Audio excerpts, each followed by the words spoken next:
Hey guys, it's been a while since I recorded anything. I went on a camping trip, got a little busy with work and life, but now it's time to open an Eldrich Moon 15 card booster pack. But first, I'm going to go through the ritual of getting it ready. Be right back. Alright, a little bit warm, that'll do. Good. Microwave, step 1, done. Alright, it's been about 10 minutes. I'll just cancel that and open this up, and sure not to touch the grill, it is quite hot.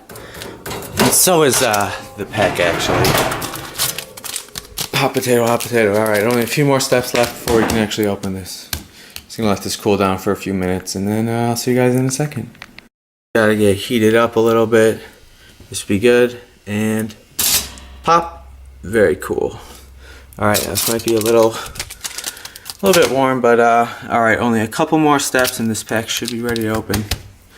I know that I've microwaved it, ovened it, toasted it. I want to cool it down under some water, just do some dips in water to really kind of clean it off. Give it the last bit of, yeah. I really like my packs to be clean when I'm messing with them, and yeah, this is just one of the last steps. Alright, so I'm going to let this dry a minute and then should be ready to crack, I think. Alright, hope everyone's having a wonderful day. Today, I just got through preparing my pack of Eldrich Moon. I did read in the comments, just scrolling through. I know it's been a minute since I've been on, but someone did say, get the pack with the werewolf. So I did. It is still a little bit wet from the cleansing, but everyone knows how that goes. I assume you all have similar rituals to that when it comes to opening packs, but maybe I'm just a little strange. Alright, the first card I got is a Sigardian Priest. Looks like they're just watching over the corner of the town. The outpost, you can see like a fence going up to the town, just has a scythe and she's just waiting for business. Very cool. She looks almost bored, just waiting at her post. Almost a gloomy look. Very good picture. Pretty nice. I would say it's centralized on her, but it's very well balanced with the building, that and the scythe leading off into the background. But definitely focus on her very beautiful art, and it is drawn by Theresa Nielsen. Very beautiful. And it is a 1 white human clerk. Throw it in your clerk deck. That's a 1/2 for a 1 and 2 drop. And it has 1 and tap. Tap target non-human creature. So if you're playing against a non-human deck, boom, you can tap target non-human creature. Or if you have some non-human clerks in your deck, boom, you can tap some some of your creatures. May whose faith was destroyed by Avencar return to the only angel who remained true to humanity. This poor person. The next card I got is a cultist's staff. Some ritual, just they show his head, the staff lifted up in beautiful mountains going on a different plane. It's just a 2-cost generic artifact equipment. Beautiful art, love the cloud work, love all the mountain work in the background, definitely some layers, nice shadowing. You don't really need to see him, you only get to see his nose because he's a cultist, and he has this crazy staff that who knows what it does. Very interesting metal work on it, yes. And it is drawn by Adam Polute. Artifact equipment, equipped creature gets +2/+2. So throw it on your creature, get +2/+2, and it has equip cost of 3. So if you want to put it on your creature right away, you're going to have to pay 5. Attached to target creature you control, equipped only as a sorcery. The head of the staff doubles as the brand to anoint the newly induced. So interesting. I guess it's like when they're ritual, they like tap him on the shoulder with that. You're in the game. Interesting. The corner of this card is a little bit funky. But that's alright. Are these cards a little bit wet? They might be. If only. It's okay. Galvanic Bombardment. 1 red instant Galvanic Bombardment deals X damage to target creature, where X is +2 plus the number of cards in your graveyard named Galvanic Bombardment in your graveyard. Geist-powered devices have no shortage of fuel. And it is drawn by Theresa Nielsen. Very beautiful art, pretty centralized, interesting. It looks like some crazy shocker. And he's just a mad scientist. Looks like he's in a gated area, almost like a cemetery, something, shooting some sparks. Very beautiful art, very crazy. Interesting look on his face, very interesting. 1 red instant, and it does 2 damage if you just pay for 1, but if you have like 3 other galvanic bombardment in your graveyard, it would do 3, 4, 5, 6. I mean, it would 2, 3, 4, 5. It would do 5 damage total. Very cool for 1. Ooh, I saw a zombie. Yeah, I think the little bit of the cards at the top are a little bit wet. Oh well, if it's a Liliana and it's wet, I will still be happy. A Bloodbriar, 2 and a green creature, plant elemental. Very interesting creature. Just taking up the whole scene. Got like blood, it looks like, in the background. He's just made of sticks and leaves. Very nice lighting in the background. Really shows out his stance. It is done by Thomas Eldrich. Is a 2/3 plant elemental. Whenever you sacrifice another permanent, put a 1/1 counter on Bloodbriar. So at the end of the game, if you want, you can sacrifice all your permanents, get him super strong, and maybe finish the game. Very cool. And there's a 2 and a green. There is a source here that I don't understand. When the land reaches out to me, I hesitate to reach back. Yeah, from Nissa. You wouldn't want to shake hands with that. I feel like he would grab you and might not let go. Looks like I got a zombie. A wailing ghoul creature zombie. It's a 1/3. Lovely art. Looks like it's being controlled by this person, like a necromancer.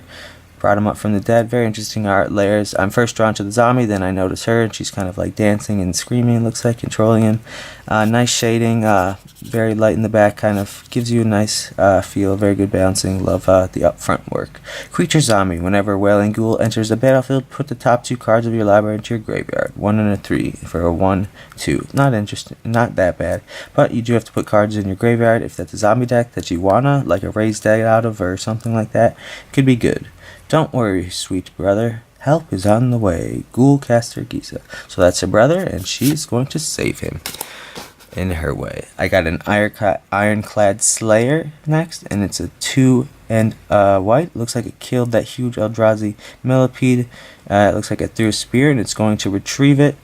Yep, wonder if it's dinner time or Eldrazi meat is not even good enough to eat. Lovely picture. He looks almost heroic standing with the white around him. Beautiful armor. Love the trees in the background. You can just tiny see the glimpse of like the centipede millipede creature. And he's grabbing a spear. The job is done and beautiful. Human Warrior. It's a 3/2 for 2 and a white. Whenever Ironclad Slayer enters the battlefield, you may return target or an equipment card from your graveyard to your hand. The best weapon is the one at hand. 3/2. That is very true. That is very true. Very beautiful art too by Ryan Pancoast. Beautiful. Looks like I got an instant. I remember this card. Beautiful art. I love the weight to it. There's like almost a weight over here, then a little weight over here. It's kind of in the middle almost. You got the lovely moon in the background. You can see like a force field or something, maybe an Eldrazi here, clearing the fog, showing the moonlight to them. She's doing some sort of magic. She's kind of wished out of here into black and white, but you can also see her color here. Very beautiful art by Jamie Jones. Beautiful. 1 blue instant counter target spell that targets a permanent you control. Okay, so any spell that's like a lightning bolt, they throw a lightning bolt on against your creature, throw this out for 1 blue and be like, sorry, cancel it. Very cool. Nice counterspell. There are tides beyond those in the sea. There are driven by Innistrad Silver Moon. If you learn their patterns, you can channel them into fascinating ways. Tamio. Beautiful card, beautiful art. Next card I got is Alchemist's Greeting. I've seen this. He's some crazy laboratory scientist. Sacrificed his arm, added a flame cannon to it. Looks like he's made of bones or something there. I immediately see the flames and I'm drawn back to him. Got white over here, dark over here. Very nice balance. Just meant to focus on him, and this is drawn by Jubkar Casper, I believe. 4 and a red. Beautiful art. He's got like some power cell on him, shooting out flames, and he's just crazy. He's got like a hot glove there. He's got a hot hand there, and it's just awesome. It's a sorcery card for 4 and a red. Sorcery. Alchemist's Greeting does 4 damage to target creature, and it has a madness cost for 1 and a white and 1 and a red. If you discard this card into exile while you do, cast it for its madness cost or put it into your graveyard. Impressive. Impressed by the alchemist's greeting. The mad scientist. So madnesses, if something makes you discard this, like a black cat or something, you can accidentally put this in exile, pay it for 2, and will do 4 damage to our creature. Very cool. Ooh, I love this art. Love the purple, love the scarecrow. Love the field. Got this over here, just got a tree over there. Lovely background. See a little farmhouse there. Love the sky. Love all the twigs. Love the purple. Too generic. Cost, field creeper. Love this art. It is just Halloweeny. And it is Anthony Plumbo. Very interesting name. I like it. Artifact creature scarecrow. That's a 2/1 for 2. As it walks across the fallow fields, it awkwardly loping gains giant matches that rattles in its head to create a haunting rhythm that chills the bones. So I guess his head is lit up by matches on fire or something. Interesting. Wouldn't want to run into that at the night. Just walk away. Just walk away. Looks like I am on to the uncommons. The first one I got is a Blood Mist, 3 and a red. Very interesting, very true to one color red. Very centralized, a little bit dark there, which is nice. Kind of gives it a little break up from just straight red, which is nice. He's got evil hands. He's got an evil look in his eyes, and he looks like he's ready for blood. Enchantment. At the beginning of your combat, you can, on your turn, target creature you control gains double strike until end of turn. Double strike, very cool. It's awesome. I love double strike. It deals first strike damage and regular combat damage. So if you if you just attack a creature, a 4 with a 2/2 with double strike, they would both die because it would do the first strike damage and then 2 damage, and then it would kill you, and your creature would also die. But if you just attack a player, it would do 4 damage to that player because it would double strike. Some claim the rage is a cloud that obscures thought and vision, but I can assure you I've never seen with greater clarity. So he's just mad with rage. Looks like I got some sort of elk. Somber Ward Stag, very interesting. Love the foreground, the trees, the background, very interesting. Elk, 3 and 2 green. He looks quite strong. Creature elk, love the art, love all the green, love the lighting, love the shading, especially love this tree up here, dark over there, draws you there. I'm caught to this, and I'm slowly drawn there. This is drawn by Lake Hertwitz. It's a 4/3 for 3 and 2 green. Creature elk. When Somberwald Stag enters the battlefield, you may have it fight target creature you don't control. Very cool. Despite the reemergence of werewolves and the proliforms of the Eldrazi, elk numbers in the Stone Wave have remained steady. They're strong, they know how to be in the forest, and they know how to survive. Good for them. And it looks like the next uncommon I got is a Vampire Cutthroat. For 1 black, could be cool. It's a 1/1, very cool. Interesting art. It looks like he's kind of creeping down by barrels. You can see, and he's got some blood on his face. Very interesting dark art. I think it fits, even though it's quite all similar colors. I think it fits perfectly because it wants to be like sneaky. This is drawn by Matt Stewart. It's a very beautiful art. I love it. Very focused on him. Love all the clothes wrinkles, the background, the barrels. Just give you those crazy frilly cuffs they wear around. Creature Vampire Rogue. It has Skulk. This creature can't be blocked by creatures with greater power, and it has Lifelink. Very cool. For 1 cost, 1 black, Lifelink damage dealt by this creature also causes you to gain that much life. So if they have a 2/2 out, they can't block this, and you'll just gain a life if you attack, and it's beautiful. Not all monsters have tentacles. Very cool. And that is talking about Eldrazi. And the rare I got is what is this? A Human Clerk. Sanctifier of Souls. Very interesting picture. 3 and white. It looks like he's a shaman or something. A clerk.